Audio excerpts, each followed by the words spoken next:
오늘 말씀의 제목은 우리 본문에 나왔듯이 그의 증언을 받는 자가 없도다 해서 그의 증언이 되겠습니다.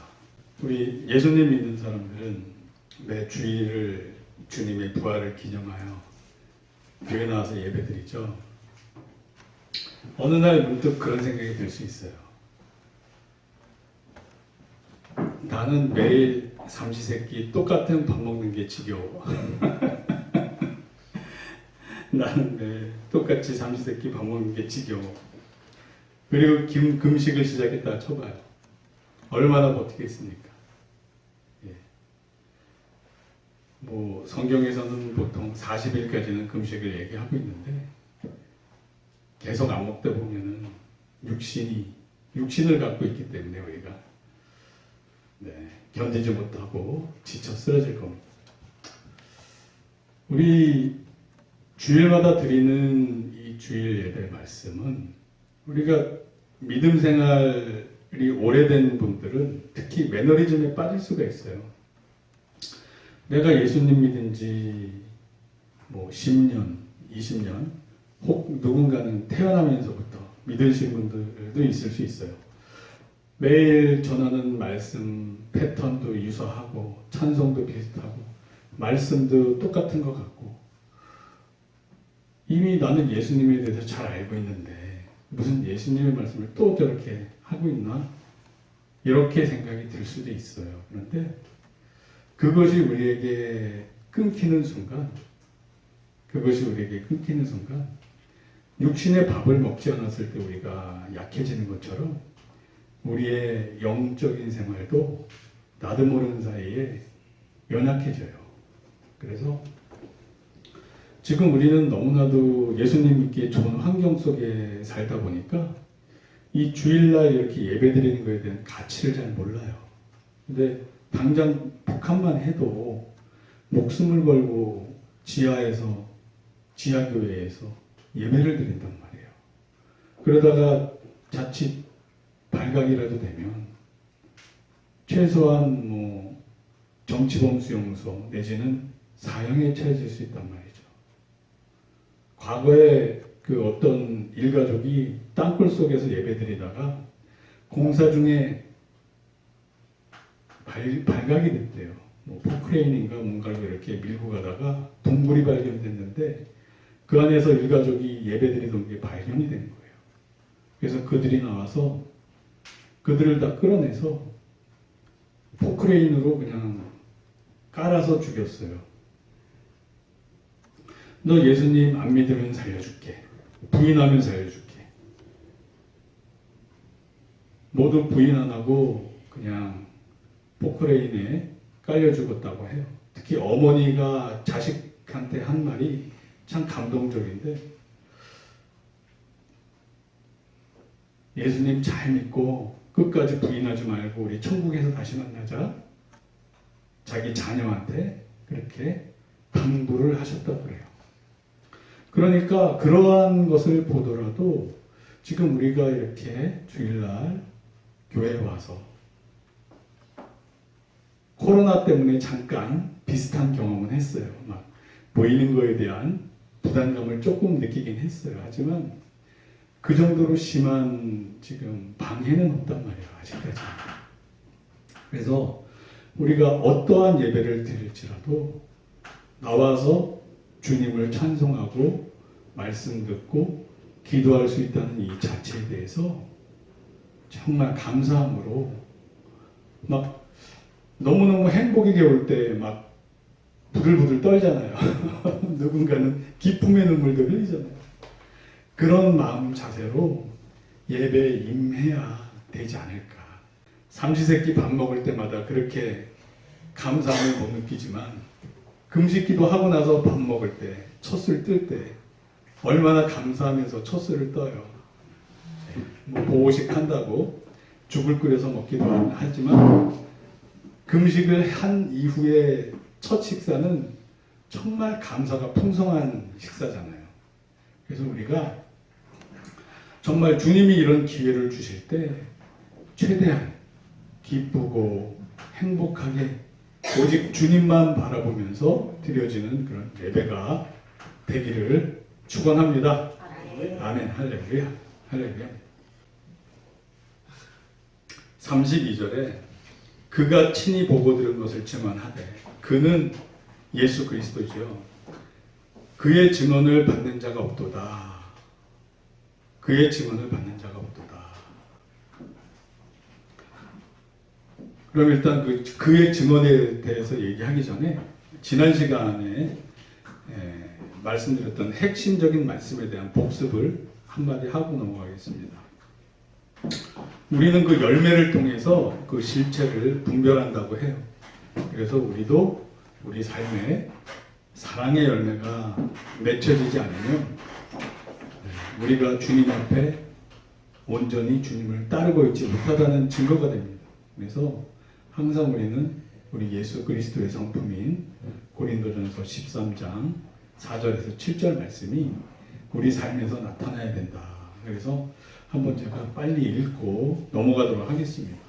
과연 지금 내 성품이 이 예수님의 성품과 얼마나 지금 매칭되고 있는가? 사랑은 오래 참고, 그러니까 우리는 오래 참을 수 있어야 돼요. 네. 이것도 정말 능력이에요. 성령님이 주신 능력이에요. 오래 참고 온유하며 시기하지 아니하며 자랑하지 아니하며 교만하지 아니하며 무례히 행하지 아니하며 자기의 유익을 구하지 아니하며. 이것도 쉽지 않아요. 우리는 태생적으로 자기중심적이고 이기적이기 때문에 자기중심적으로 생각을 한단 말이에요. 나의 이익을 먼저 생각을 한단 말이에요. 그래서 쉽지 않아요. 스스로 사도바울 같이 내 자아를 꺾는 노력이 있지 않으면 이런 사랑의 열매는 맺을 수가 없어요. 성내지 아니하며 악한 것을 생각하지 아니하며 불의를 기뻐하지 아니하며. 불의를 기뻐하지 아니하는 것도 사랑이에요. 그러니까 불의에 침묵하고 모른 척하는 것도 사랑이 아니에요. 그래서 세례 요한은 불의에 침묵하지 않았다가 그 말 한마디로 목이 달아났어요. 이러한 것들도 사랑의 성품 중에 하나인 거예요. 진리와 함께 기뻐하고, 즉 예수 그리스도께서 진리잖아요. 나는 예수님을 믿습니다. 이 말 한마디에 내 생명을 걸었던 우리 믿음의 선진들이 많아요. 선배님들이 많아요. 그리고 세계 곳곳에서 현재도 그러신 분들이 많이 있어요. 이슬람 지역에서 예수님 믿다가 잡혀서 그냥 참수당하는 경우가 아직도 많이 있습니다. 우리가 인터넷으로 동영상을 찾아보면 얼마든지 찾아볼 수 있어요. 모든 것을 참으며, 모든 것을 믿으며, 모든 것을 바라며, 모든 것을 견디느니라. 아멘. 할렐루야. 할렐루야. 그러니까 이게 우리는 날마다 죽으면서 이 그리스도의 장성한 분량이 충만한 데까지 자라나야 돼. 예. 어느 순간 내가 어느 정도 열매를 맺었다 싶어도 하룻밤 자고 나서 또 많이 잃어버릴 수가 있어요. 내 자아를 스스로 죽이지 않으면. 어제까지는 성령 충만해서 막 사랑의 열매가 맺혔는데 하룻밤 자고 나니까 원통한 생각이 다시 드는 거예요. 어제는 용서했는데 오늘은 또 다시 용서가 안 돼. 왜? 내 자아를 오늘은 못 죽였어. 기도하면서 주님 앞에 나가서 내 자아를 다시 또 죽이는 거예요. 그리고 용서하고 사랑의 열매를 또 풍성히 맺고. 이게 반복적으로 쌓이다 보면 이제 훈련이 되잖아요. 습관이 되잖아요. 그러면 더 쉽게 용서가 되고 또 쉽게 사랑의 열매를 맺게 되겠죠. 그러나 어느 순간 우리가 육신을 입고 있는 순간 이 숨을 쉬는 이 호흡을 하고 있는 이 순간에는 항상 언제 어디서고 내 자아가 살아날 수 있다. 또 영적인 존재 사탄이 마귀가 유혹하고 미혹해서 다시 나의 자아의 본성을 일깨울 수 있다. 그래서 우리가 말씀 앞에 내 자신을 비춰보고 항상 주님 앞에 나가서 바로 서지 않으면 넘어지는 순간 사랑의 열매는 다시 또 깨진다. 그래서 저와 여러분들은 항상 매일 이 사랑의 열매를 스스로 점검할 수 있는 저와 여러분들이 되기를 축복합니다. 아멘. 아멘. 네, 그래야 우리가 주님의 제자로서 온전히 살아가고 있다는 증거가 됩니다. 이 32절에서 예수님께서 친히 보고 들은 것을 증언하되 그 증언을 받는 자가 없도다 해서, 그럼 예수님께서 보고 들은 것이 무엇이겠냐는 거예요. 예수님께서 보고 들은 것이 무엇이겠냐. 이거는 큰 틀에서 보면 뭐 여러 가지가 있겠지만 단 하나로 말씀을 드리자면 하나님의 구원 계획, 하나님의 구원 계획입니다. 섭리, 비밀의 경륜이라고도 해요.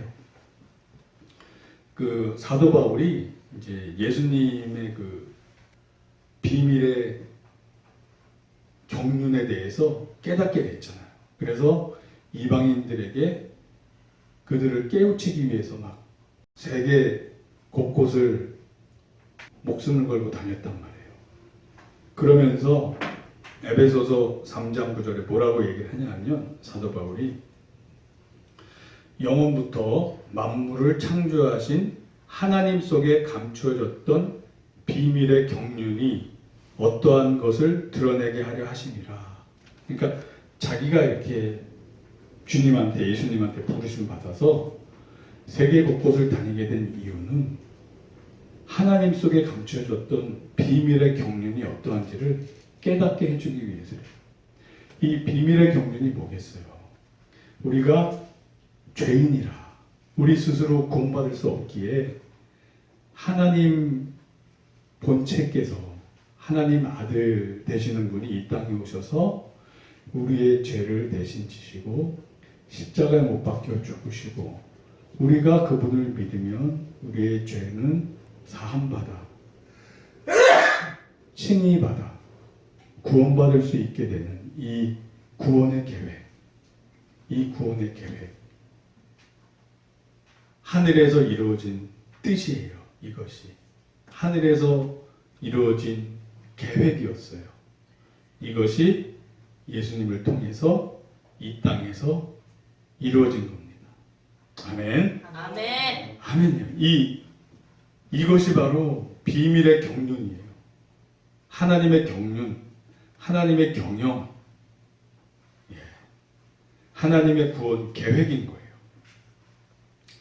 이 인류 구원 계획에 대해서는 요한복음 10장 7절에서 10절 말씀에 잘 나와 있어요. 제가 좀 빨리 읽어볼게요. 그러므로 예수께서 다시 이르시되 내가 진실로 진실로 너에게 말하노니 나는 양의 문이라. 아멘. 예수님께서 나는 양의 문이라고 직접 말씀을 하세요. 나보다 먼저 온 자는 다 절도요 강도니 양들이 듣지 아니하였느니라. 그러니까 예수님께서 말씀하시길 나 외에는 다 절도요 강도다. 그러니까 예수님이 아닌 이 세상 모든 종교는 구원이 없어요. 오직 예수님만을 통해서 하나님께 갈 수 있게 되는, 예수님이 양의 문이 되시는 거예요. 아멘. 내가 문이니 누구든지 나로 말미암아 들어가면 구원을 받고 또 들어가며 나오며 꼴을 얻으리라. 그러니까 구원받고 주님의 인도하심을 받으면서 생활할 수 있다는 말이에요. 10절 도둑이 오는 것은 도둑질하고 죽이고 멸망시키려는 것뿐이요. 즉 이 도둑이 오는 것, 도둑이 의미하는 게 뭐예요? 우리를 속이고 죽이는 것, 바로 마귀 사탄의 행위잖아요. 거짓의 아비. 그들의 목적은 우리를 죽이는 것이라고 성경에서 말씀하고 있잖아요. 그러니까 예수 그리스도를 제외한 모든 형태의 종교는 사실상 마귀가 그 배후 세력이라는 거예요. 예수님 말씀에 의하면 예수님 외에는 양의 문이 없어요. 하나님한테 갈 수 있는 길이 없어요. 그래서 우리 기독교는 다른 종교에서 봤을 때 배타적일 수밖에 없어요. 왜? 진리는 하나이고 이 진리는 양보할 수 없기 때문에 그래요. 아멘. 그래서 양보할 수 없기 때문에 이 한마디를 외치다 목숨까지 버리게 되는 거예요. 주님을 위해 바치게 되는 거예요. 진리가 하나이기 때문에, 타협할 수 없는 진리이기 때문에. 그러나 그 이외에 우리가 선교와 전도를 위해서는 분명히 품고 사랑을 해야 되겠죠. 예. 아멘입니다. 아멘. 내가 온 것은 양으로 생명을 얻게 하고 또 풍성히 얻게 하려는 것이라. 아멘입니다. 그리고 10장 14절에서 18절 말씀을 보면 예수님께서 다시 또 이렇게 반복적으로 말씀하세요. 나는 선한 목자라. 스스로 선한 목자라고 그러셔요. 나는 내 양을 알고 양도 나를 아는 것이 아버지께서 나를 아시고 내가 아버지를 아는 것 같으니 나는 양을 위하여 목숨을 버리노라. 아멘. 그러니까 이 하나님의 구원 계획이 예수님의 입을 통해서 다 이렇게 증거가 됐어요. 근데 이 증거된 말씀을 이해하지도 못하고 받아들이질 못했어요. 받아들인 사람들은 극소수였고 그것도 나중에 가서 이제 많이 받아들이게 됐죠. 이해하게 됐죠. 또 이 우리에 들지 아니한 다른 양들이 내게 있어. 이 우리는 뭐예요? 이 우리는 이스라엘 민족이지만 다른 우리가 또 있대요. 그거는 이방 민족이에요. 이방인들. 그러니까 예수님은 이스라엘만 구원하러 오신 게 아니라 온 인류를 다 구원하러 오셨던 거예요. 아멘. 그래서 우리 같은 이 대한민국에 태어난 사람들도 구원의 은혜를 받게 됐죠. 그들도 내 음성을 듣고 한 무리가 되어 한 목자에게 있으리라. 아멘. 내가 내 목숨을 버리는 것은 그것을 내가 다시 얻기 위함이니 이로 말미암아 아버지께서 나를 사랑하시는가. 그러니까 예수님께서 이 구원 계획에 대해서 십자가 대속사역에 대해서 다 아주 친절하게 말씀하고 설명하고 계셔요. 이를 내게서 빼앗는 자가 있는 것이 아니라 내가 스스로 버리노라. 그러니까 십자가를 내가 스스로 지노라. 히브리서의 말씀처럼 십자가를 참으사 그 앞에 있는 기쁨을 위하여 십자가를 참으사. 그러니까 억지로 타이에서 돌아가셨다기보다 스스로 속죄물이 되기 위해서 기뻐하시며 우리의 구원을 기뻐하시며 십자가에 달리셨어요. 이것이 바로 우리 구주 예수님의 사랑의 본질이다. 아멘. 그러니까 이 예수님의 이런 이타적인 마음, 이타적인 정신, 이러한 것이 사랑의 본질이에요. 그래서 저와 여러분들은 이제 주님이 복 주셔서 복된 가정을 얻게 될 거예요. 그러면 내 배우자를 위해서 이타적으로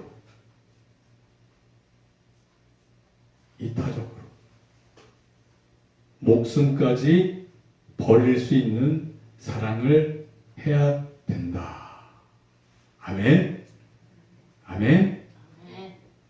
자, 입 벌려서 모두 아멘. 아멘. 아멘. 왜냐? 성령님께서 사도 바울을 통해서 우리를 그렇게 가르치셔요. 남편은 아내 사랑하기를 그리스도가 교회를 사랑한 같이 하라고 했어요. 그리스도가 교회를 사랑하기 때문에 십자가에 달려 돌아가셨잖아요. 그러면 아내는 남편에게 순종하기를 교회가 그리스도께 순종하듯이 하라고 했잖아요. 그래서 교회는 어떻게 순종을 했어요? 다 순교하기까지 예수님을 부인하지 않고 순종했잖아요. 아멘. 아멘. 그게 이게 쉬운 일이었으면 성경에서 이렇게 말씀하지도 않아요. 이게 쉽지 않은 일이라. 이게 쉽지 않은 일이라. 오죽하면 사도 바울이 결혼하지 않고 혼자 사는 게 좋다고 권장을 했었어요. 초창기에는. 그러다가 나중에 가서는 약간 포지션을 바꿔요. 결혼하라고. 왜? 사도 바울은 남들도 자기처럼 은혜 받고 은사 받고 잘 견뎌낼 줄 알았는데 대부분의 사람이 그렇지 못하다는 걸 알았어요. 그래서 결혼하는 게 더 성화된 삶의 유익이다라고 판단을 했고, 또 다른 이유는 말세가 금방 오리라 생각을 했었어요. 처음에 예수님 금방 오니까 그냥 혼자 살다 예수님 만나 이러다가 이제 점점 영적 분별력이 생기면서 예수님이 지금 당장은 안 오신다는 걸 깨닫고, 그러면 결혼들 하시오. 결혼들 하시오. 결혼들 하시오. 아멘. 저와 여러분들에게 이러한 축복이 있기를 믿습니다. 아멘. 할렐루야. 할렐루야. 할렐루야입니다. 아멘. 아멘. 갑절의 축복을 받으신 것 같습니다. 목사님. 할렐루야. 네, 축복합니다. 네. 내가 스스로 버리노라. 나는 버릴 권세도 있고 다시 얻을 권세도 있으니 이 계명은 내 아버지께서 받았노라 하시니라. 그러니까 예수님께서 이 구원 사역에 대한 비밀을 다 오픈해서 가르치셨어요. 그러나 세상은 이것을 받지 못했어요. 제자들조차 처음에는 거의 받지 못했어요. 나중에 가서 깨닫고 다 받고 목숨을 바치는 순종을 하게 돼요. 자, 그래서 그의 증언을 받는 자가 없도다. 그래서 예수님을 배척한 종교 지도자들에 대한 얘기가 실로암 그 맹인 사례에 잘 나와 있어요.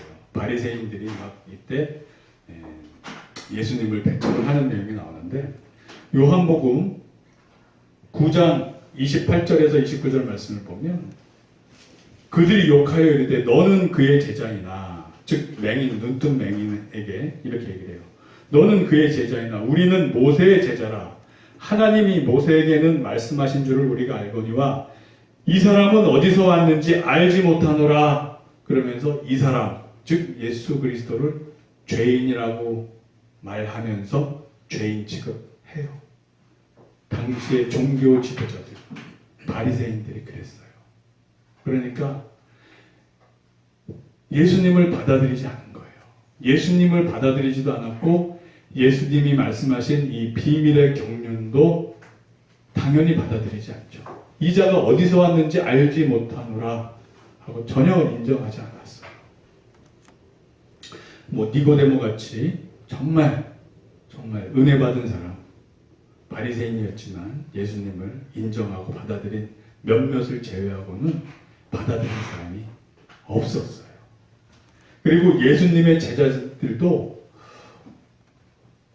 이해를 못했어요. 예수님이 이렇게 십자가 대속사역을 말씀을 하는데도 그 말에 신경을 쓰지 않고 자기네들끼리의 권력 다툼, 암투 이런 걸 했어요. 자, 그 본문이 마가복음 10장 35절에서 38절에 나오는데, 세베대의 아들 야고보와 요한이 주께 나와 여쭤되 선생님이여 무엇이든지 우리가 구하는 바를 우리에게 하여 주시기를 원하옵나이다. 이렇게 하면서 이제 높은 자리를 청탁을 해요. 이르시되 너희에게 무엇을 하여 주기를 원하느냐. 여짜오되 주의 영광 중에서 우리를 하나는 주의 우편에 하나는 좌편에 앉게 하여 주옵소서. 예수님께서 메시아니까 이 땅에서 왕이 되시면 하나는 우의정, 하나는 좌의정, 자리를 주시옵소서. 그리고 청탁하고 있어요. 그랬더니 예수님께서 이렇게 보시고 답답하시잖아요. 이미 그분이 마셔야 될 쓴 잔과 포도주가 뭔지, 세례가 뭔지 다 얘기해 줬는데도 제자들은 그걸 이해 못하고 이렇게 세상 속에서 메시아 왕이 되면 누구는 좌의정, 누구는 우의정 해먹을 생각이나 하고 있는 거예요, 지금. 예수께서 이르시되 너희는 너희가 구하는 것을 알지 못하는도다. 내가 마시는 잔을 너희가 마실 수 있으면 내가 받는 세례를 너희가 받을 수 있느냐? 그랬더니 당당히 받을 수 있다고 해요. 결국에 나중에 다 순교로 감당하긴 했어요. 10장 41절에 보면 이러한 모습을 본 나머지 열제자가 듣고 야고보와 요한에게 대하여 화를 내거늘, 야, 니네들끼리 다 해먹으려고 그래? 그러면서 화를 내는 거예요. 야고보와 요한한테, 야, 니네들끼리 다 해먹으려고 그래? 그럼 우리 자리는 어딨어? 베드로도, 수제자인 베드로도 가만히 있는데 요한과 야고보가, 물론 그 셋이 가장 사랑받는 세 명의 제자이긴 해요. 근데 뭐 마태도 있었고 뭐 많은 제자들이 있었을 거 아니에요. 근데 이 야고보와 요한한테 화를 내는 거예요. 니네들이 다 해먹으려고 그래? 그럼 우리 자리는? 니네들이 좌의정 우의정 하면 우리는? 니네 마음대로 그래? 막 이러면서 서로 싸운 거예요. 야, 너보다 내가 나. 너보다 내가 예수님 더 잘 모셨어. 너보다 내가 예수님한테 먹을 거 더 많이 갖다 줬어. 막 이래가면서 치졸하게 치사하게 막 싸웠을 거 아니에요. 안 봐도 비디오잖아요. 사람 사는 건 다 똑같으니까. 그런 거예요. 그러니까 예수님이 얼마나 답답하셨겠어요. 내가 마시는 잔이 이 세상에서 메시아 왕이 돼서 다스리는 게 아니라 너희를 위해 십자가를 지고 내가 죽어야 돼. 그래야 너희가 구원받아. 이건데 이거를 말로 명확하게 해줘도 헤아리질 못하고 있는 거예요. 왜? 마음이 콩밭에 가 있었기 때문에. 마음이 콩밭에 가 있었기 때문에. 예수님의 제자들조차 그랬어요. 예수님이 밤새워 기도해서 뽑은 제자들조차 그랬어요. 그 10장 43절에서 45절을 보면 예수님이 이제 가르쳐줘요. 니네들이 정말 그렇게 감투 쓰고 훌륭해지고 명예스러워지고 싶으냐? 그 답을 내가 알려줄게. 그러면서 너희 중에는 그렇지 않을지니 너희 중에 누구든지 크고자 하는 자는 너희를 섬기는 자가 되고 오히려 나서지 말고 뒤에서 섬기렴. 이렇게 얘기하고 있어요. 44절에 너희 중에 누구든지 으뜸이 되고자 하는 자는 모든 사람의 종이 되어야 하리라. 아멘. 남 앞에 나서지 말고 그냥 남이 원하는 대로 서포트 해줘. 그들을 도와줘. 그들이 설 수 있게 도와줘. 이렇게 얘기하고 있는 거예요. 예수님께서 제자들. 그러면서 인자가 온 것은 섬김을 받으려 함이 아니라 도리어 섬기려 하고 자기 목숨을 많은 사람의 대속물로 주려 함이니라. 그러니까 예수님이 우리를 위해서 정말 섬기러 오셨기 때문에 가장 높은 곳에서 빛나실 수 있게 된 거예요. 이게 바로 하나님의 속성이고 하나님의 위대함인 거예요. 아멘. 아멘. 그러니까 우리도 그런 걸 배워야 될 것 같아요. 내 유익을 구하기보다 어떻게 하면 상대방을 섬겨주고 세워줄 수 있을까? 어떻게 하면 상대방을 섬겨주고 세워줄 수 있을까? 이렇게 예수님처럼 우리도 이렇게 사랑을 배워가는 저와 여러분들이 됨을 믿습니다. 아멘. 아멘. 아멘. 이게 바로 이렇게 막 제자들이 오해하고 이 오해한 거에 대해서 올바로 잡아주는데 이 충격적인 일은 이게 예수님이 어떤 말씀을 한 다음에 이런 일이 발생했냐. 마가복음 10장 33에서 34절 말씀을 읽어드릴게요. 이 말을 한 다음에 곧바로 제자들끼리 권력 다툼을 한 거였어요. 어떤 말이냐? 보라, 우리가 예루살렘에 올라가노니 인자가 대제사장들과 서기관들에게 넘겨짐에 그들이 죽이기로 결의하고 이방인들에게 넘겨주겠고 그들은 능욕하며 침뱉으며 채찍질하고 죽일 것이나 그는 3일 만에 살아나리라 하시니라. 즉 예수님이 나의 죽음, 십자가 대속사역 그리고 부활에 대해서 말씀을 하신 직후에 권력 다툼이 일어나요. 아니 도대체 제자들이 이렇게 멍청할 수가 있단 말이에요. 예수님은 지금 내가 죽어서 너희의 죄를 사하고 부활 승천할 걸 얘기하고 있는데 제자들은 그 말 듣자마자 예수님이 왕 되시면 나는 좌의정, 나는 우의정 하겠나이다 이러고 나머지 10명은 야 니네들끼리만 해먹냐? 우리도 자리를 얻어야지 이러고 막 싸운 거예요. 그러니까 예수님이 크고자 하거든 남을 섬겨라. 크고자 하거든 너 자신을 내세우지 말고 네가 우의정, 네가 자의정 하겠다 하지 말고 남을 돕고 남을 세워라.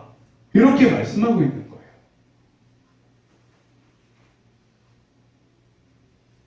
아멘. 아멘이에요. 그러니까 저와 여러분들도 이런 예수님의 뜻을 잘 이해하고 순종하는 우리 신명교회 주님의 지체들이 될 줄 믿습니다. 아멘. 그리고 마태복음 16장 22절 말씀을 보면 베드로가 예수를 붙들고 항변하여 이르되 주여 그리 마옵소서 이 일이 결코 죽게 미치지 아니하리이다. 십자가 대속사역을 말씀하는데 이렇게 다 반대하고 제자들조차 받아들이지 못했어요. 처음에는. 그러다가 나중에 다 예수님이 그 사역을 완성하신 다음에 이해하게 되고 예수님의 길을 똑같이 따라가요. 예수님이 지셨던 십자가를 우리도 지고 가자. 그리고 그 사랑의 마음으로 따라가요. 아멘. 아멘. 자, 33절. 그의 증언을 받는 자는 하나님이 참되시다는 것을 인쳤느니라. 그러니까 비밀의 경륜을 우리가 인정하면 하나님이 참되시다는 것을 우리가 인정하는 게 되는 거예요. 아멘. 우리는 이렇게 인정하고 사는 저와 여러분들이 되는 걸 믿습니다. 아멘.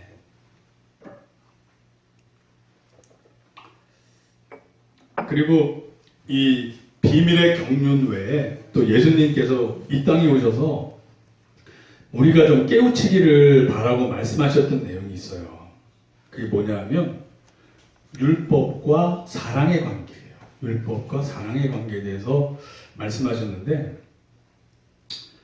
마태복음 12장 1절에 이제 보면 제자들이 안식일날 가다가 예수님 따라가다 배가 고프니까 요 밀밭 사이에서 이제 밀 이삭을 이렇게 집어서 먹었어요. 그랬더니 바리새인이 보고 너희가 안식일에 해서는 안 될 일을 했다. 그러면서 막 예수님한테 따져요. 안식일에 이렇게 일하면 안 되는데 이 랍비의 제자들은 이렇게 막 밀밭에 이런 걸 막 이렇게 집어서 먹었습니다. 어떻게 된 일인가요? 그리고 막 따졌어요. 그러니까 예수님께서 이거에 대해서 이제 항변을 하시는 거예요. 올바로 가르치시는 거예요. 예수께서 이르시되 다윗이 자기와 그 함께한 자들이 시장할 때 한 일을 잊지 못하였느냐. 그가 하나님의 전에 들어가서 제사장 외에는 자기나 그 함께한 자들이 먹어서는 안 되는 진설병을 먹지 아니하였느냐. 그러니까 율법에 따르면 다윗이 이렇게 제사장한테 떡을 얻어먹으면 안 되는 거였어요. 하지만 이게 용납되고 허락받았어요. 즉 형식적인 율법이 중요한 게 아니라 사랑이 더 중요한 거예요. 하나님의 자녀 다윗과 그 기름 부음 받은 다윗과 그 부하들의 생존이 더 중요했던 거예요, 사실은. 하나님은 그들을 통해서 이루실 뜻과 계획이 있었는데 그들이 굶어 죽으면 안 되잖아요.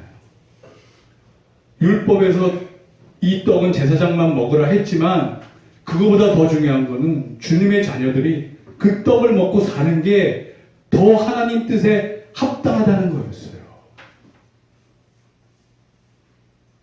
예를 들어서 그러면 율법에 따르면 간음한 여인 잡혔을 때 당연히 돌로 쳐 죽였어야 됐지만 예수님은 기회를 주시잖아요. 죄 있는 자가 돌로 치라. 그걸 아무도 돌로 못 쳤잖아요. 그리고 살려서 보내주시면서 예수님께서 다시는 죄 짓지 말라. 이거예요. 이거. 사랑. 율법 준수가 아니라 사랑. 사랑. 하나님이, 예수님이 원했던 거는 사랑인 거예요. 그게 예수님께서 두 가지로 정리해 주셨잖아요. 하나님을 사랑하고 이웃을 사랑하라. 마음을 다하여, 목숨을 다하여, 뜻을 다하여, 힘을 다하여 주 여호와 너의 하나님을 사랑하라. 이것이 첫 번째 계명이에요. 두 번째는 내 이웃을 내 몸과 같이 사랑하라. 이거란 말이에요. 이거. 그러니까 이 제사장이 먹어야만 되는 이 떡을 이웃을 사랑하는 마음으로 줬어요. 율법을 어겼지만 더 큰 율법, 이웃 사랑하는 율법에 합치한 거예요. 이 사랑의 율법이 진정 하나님께서 원하는 율법인 거예요. 아멘. 아멘이에요. 그래서 하나님의 속성은 사랑이시라. 하나님은 사랑이시라. 즉 사랑으로 행하는 게 율법 지키는 것보다 더 중요했던 거예요. 그래서 5절에 보면 또 이제 예수님께서 그래요. 또 안식일에 제사장들이 성전 안에서 안식을 범하여도 죄가 없음을 너희가 율법에서 읽지 못하였느냐. 이게 뭐냐면 안식일 날 제사장들이 성전에서 막 일하잖아요. 안식일이면 다 같이 쉬어야 되는데 제사장들은 그러니까 안식일이면 주일이면 목사님들도 같이 쉬어야 되는데 설교하고 막 전도하고 막 하나님 일 하잖아요. 이거 하면 안 되는 거다 이거예요. 바리새인들 입장. 하지만 예수님 입장은 그게 아니라 야 너희 제사장들도 안식일 날 쉬어야 되지만 십계명에 있는 안식일을 거룩하여 구별해 지키라 하지만 그것보다 더 상위에 있는 법은 성전법이니라. 왜? 성전법은 우리의 생명의 구원에 관련되어 있기 때문에 더 중요한 거예요. 그래서 예수님께서 이렇게 말씀하시는 거예요. 그래서 제사장들은 안식일 날도 그 안에서 소 잡고 양 잡고 일하지 않느냐. 율법에 이렇게 나와 있는 거 너희는 알지 못하느냐. 더 중요한 사랑에 대해서, 구원에 대한 사랑에 대해서 예수님이 말씀하고 계신 거예요. 그러면서 또 예수님이 한마디 더 덧붙여요. 내가 너희에게 이르노니 성전보다 더 큰 이가 여기 있느니라. 아멘. 아멘. 아멘. 그러니까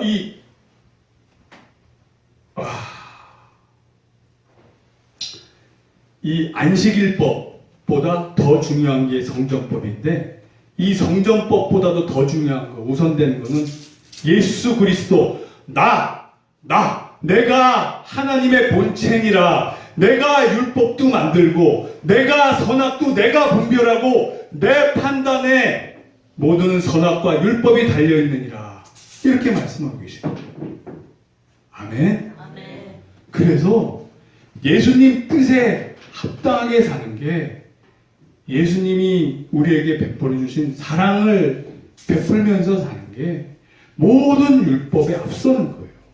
그게 진정한 율법이고 그게 진정한 율법의 완성인 거예요. 예수님께서도 말씀하시잖아요. 율법을 폐하러 온 게 아니라 완성하러 온 거예요. 즉 사랑, 하나님 사랑과 이웃 사랑, 이게 율법의 완성인 거예요. 아멘? 아멘이에요. 아멘. 그러니까 율법에는 간음한 여인을 돌로 쳐 죽여야 되지만 그 선악 기준, 율법 기준은 하나님이 제정하고 만드시는 하나님의 주권이기 때문에 하나님이 언제든지 바꿀 수 있는 거예요. 왜? 하나님이 주권자니까. 아멘? 아멘이요. 그러니까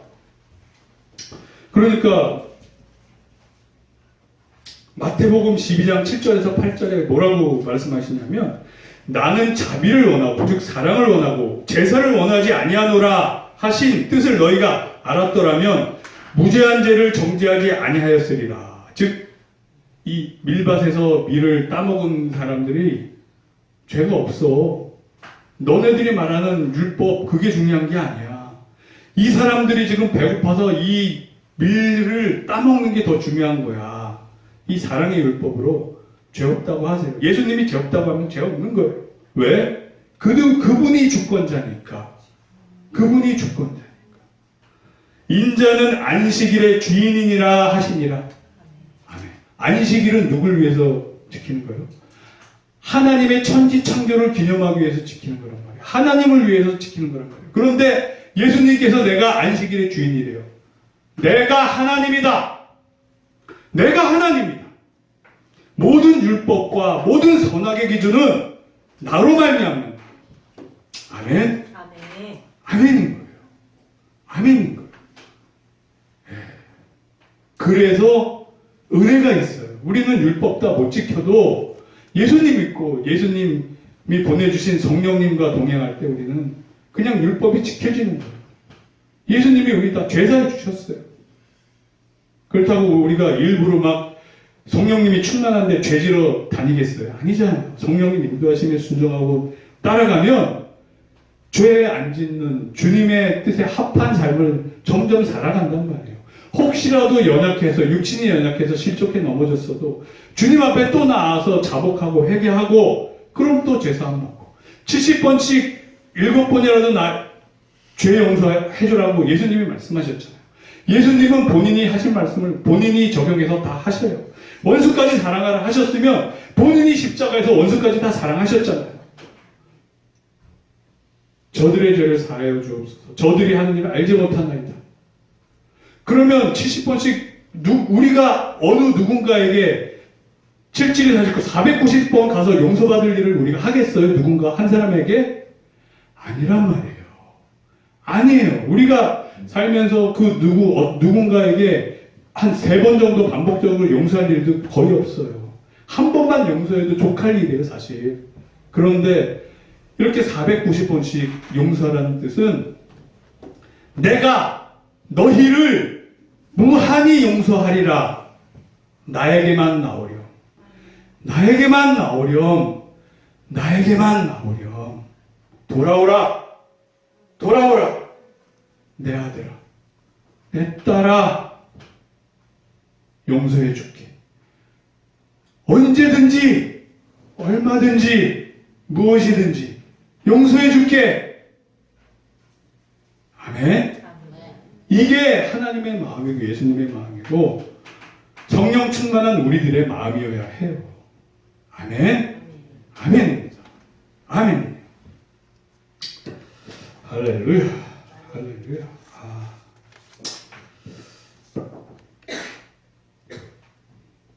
그리고 제가 이제 오늘 예배드리러 오면서 유튜브를 잠깐 들었어요. 요즘 세상의 흐름에 대해서 좀 그래도 우리가 알아야 되잖아요. 근데 이제 코로나19가 요즘 많이 전 세계적으로 유행하잖아요. 그래서 이제 빌 게이츠가 이 또 백신 개발하는데 돈을 많이 투자하고 페이스북 만든 사람 저커버그인가 그 사람하고 같이 또 조인해서 재단을 만들어서 백신 만드는 그런 작업을 지금 프로젝트를 하고 있어요. 하는데 인터뷰를 했는데 이 빌 게이츠가 뭐라 그랬냐면 누가 코로나19에 걸렸는지 안 걸렸는지 구분이 돼야 된다는 거예요. 그래서 각 사람마다 디지털 확인증을 부여해 줘야 된다는 거예요. 디지털 확인증. 그러니까 각 사람마다 뭔가 칩이면 칩 아니면 디지털 문신이면 문신 아니면 나노 입자 백신이 있대요. 기술이 발전돼서 그냥 백신의 그 나노 입자를 심어서 그 사람의 위치 추적이나 정보 이런 게 관리가 될 수 있는 게 있나 봐요. 이런 거를 해야 되겠다 그러면서 그 재단을 운영하기 시작한 거예요. 그러면 전 세계 모든 사람이 코로나19로 인해서 다 통제될 가능성이 있는 거예요. 그런데 이 디지털 확인증이 당장 짐승의표 666은 아니에요. 왜? 성경에서 짐승의표 666은 이걸 통해서 매매를 한다고 나와 있지만 이거는 코로나를 걸렸는지 안 걸렸는지 분류하기 위한 방법이기 때문에 아직 짐승의 표 666은 아니에요. 그러나 내가 봤을 때 뭐든지 그래요. 뜨거운 물에 개구리 딱 넣으면 놀래서 확 뛰쳐나가잖아요. 근데 서서히 데우면 그 안에서 죽는다잖아요. 그렇듯이 우리로 하여금 적응시키는 중간 단계라고 보여요. 자, 이런 디지털적인 걸로 너희들 다 정부에 의해서 통제될 수 있게 가자. 이렇게 가면 사람들이 그 정부의 통제에 대해서 마음이 오픈이 되는 거예요. 열리는 거예요. 그래? 그럼 나도 디지털 확인증 받아야지. 그러다 조금 더 발전해서 이거를 통해서 매매도 할 수 있게 해줄게. 주민등록증 번호도 이 안에 다 넣게 해줄게. 너의 개인의 정보도 다 넣게 해줄게. 편리하네? 그러면서 받게 되면 그때 가서는 요한계시록에서 예언하고 있는 짐승의 표 666이 될 가능성이 있다.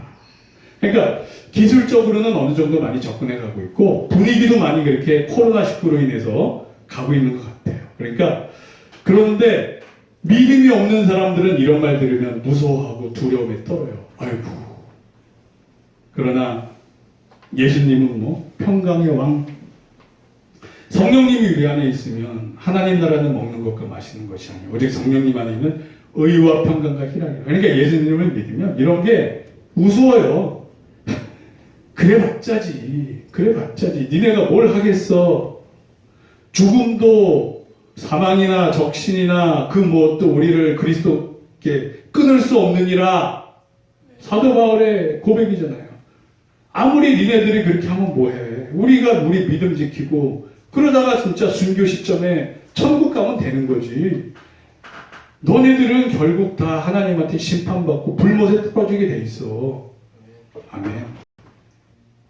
그러니까 뭐 이런 거를 두려워할 필요는 없어요. 단지 세상의 흐름이 성경 예언대로 조금씩 진행하고 있다. 이 정도는 우리가 흐름은 좀 알고 있어야 된다. 왜? 예수님이 천기는 분별하면서 시대의 흐름은 분별할 줄 모르냐. 그러니까 혼냈단 말이에요. 그러니까 우리는 말씀 안에서 딱 서 있지만 세상 흐름 정도는 어느 정도 파악할 수 있어야 되고 또 그렇게 파악할 수 있게 도움을 주는 거는 앞에 단에선 이런 목회자의 역할이니까 이제 종종 또 이런 흐름이 있으면 제가 또 알려드리도록 하겠습니다. 자, 결론을 내리면 그의 증언, 예수 그리스도의 증언은 뭐냐? 이거는 비밀의 경륜이에요. 우리 하늘에서 이루어진 계획, 우리 구원 계획, 그거를 예수님께서 이 땅에 와서 말씀하셨고 처음에는 그걸 다 이해 못하고 받지 못했어요. 하지만 나중에 가서는 예수님 부활 승천하시고 나중에 오순절 성령 세례 받고는 다 이해하고 예수님과 똑같이 십자가 지기까지 순종하게 됐다. 그래서 저와 여러분들이 이러한 주님의 사랑의 법을 따르며 주님께 영광 돌리는 각자 자기 십자가를 지며 하나님께 영광 돌리는 저와 여러분들이 되기를 축원합니다. 기도하겠습니다.